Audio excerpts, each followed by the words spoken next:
Αλληλούια. Ζει Κύριος και ζει η ψυχή μας. Θα κάνουμε μια προσευχή τώρα για κάποιους οι οποίοι είναι σε δυσκολίες. Θα ήθελα να σας ενημερώσω ότι η μητέρα μου πριν μια εβδομάδα βγήκε από το νοσοκομείο.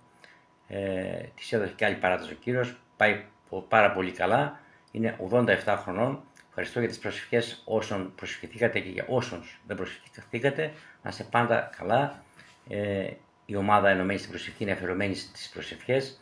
Εκεί μπαίνουν αιτήματα, εκεί γίνεται εδώ και χρόνια αγώνας προσευχών. Έχουμε δει πολλές φορές το χέρι του Θεού και έχουμε υποσχέσει ότι θα δούμε πολύ περισσότερα αν εμείς μείνουμε.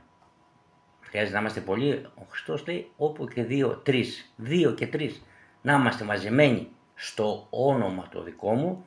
Μιλάμε για τον Χριστό, ζητάμε από τον Χριστό και λαμβάνουμε τον Χριστό. Είμαι και εγώ εν το μέσο ημών. Είμαστε τρεις, ναι, ο Χριστός είναι μαζί μας. Είμαστε δυο και πάλι ο Χριστός είναι μαζί μας. Δοξασμένο το όνομα του Κυρίου. Και όταν συμφωνούμε περί παντός πράγματος και με πίστη, τότε είναι εξαναγκασμένος ο Κύριος να μας το δώσει. Να μας το δώσει. Να μας χαρίσει την ευλογία Του.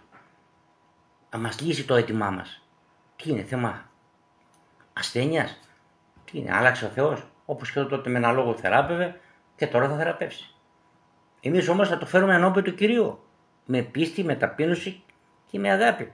Αφού λέει ο λόγος ότι αν δύο συμφωνήσουν περί παντός πράγματος επάνω στη γη, συμφωνούμε για να κάνει ο Κύριος θεραπείας. Αμήν.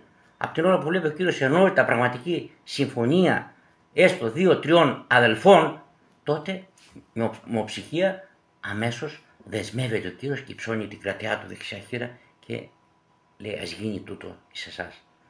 Ευχαριστούμε τον Θεό. Κυρία μου, σε παρακαλούμε πάρα πολύ, βοήθησέ μας, ευλόγησέ μας αυτές τις έσχατες ημέρες, να αυξηθούμε, Κύριε Θεέ μας, να ταπεινώσουμε έτσι τους εαυτούς μας, εις πολλά φταίομεν άπαντες, ζητούμε να μας δώσεις περισσότερη χάρη, περισσότερο έλεος, Κύριε Θεέ μας, να κατοικεί πλούσια ο Χριστός μέσα μας, η Βασιλεία του Ιησού μας Χριστού μέσα στις καρδιές μας, να φέρει σε μετάνοια πολλές ψυχές οι οποίες, Κύριε Θεέ μου, χάνονται από έλλειψη γνώσεως, Κύριε Θεέ μου, να σε γνωρίσουν, να τους αποκαλυφθείς, να φανερωθείς, Κύριε Θεέ μου, και σε άλλους ανθρώπους.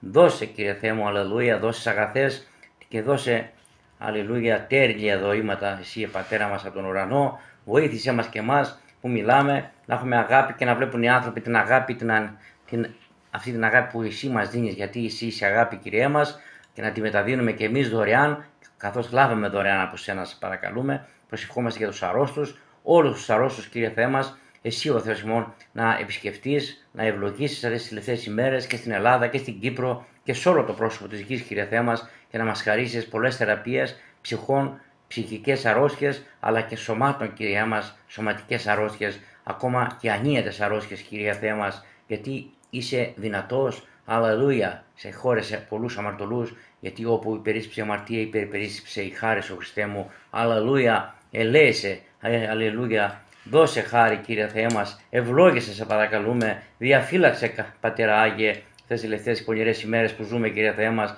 και κράτησέ μας την πίστη με ενότητα, με ταπείνωση και με αγάπη, να δούμε καρπούς, αλληλούια, στη διακονία που με τη χάρη σου, Κύριε Θεέ μας, μας έχεις εντάξει υπέρ της σωτηρίας των ψυχών και της θεραπείας των ψυχών. Εις το όνομα του Ιησού Χριστού, σε ευχαριστούμε και σε δοξάζουμε, αλληλούια, και τώρα και στους αιώνας των αιώνων. Αμήν.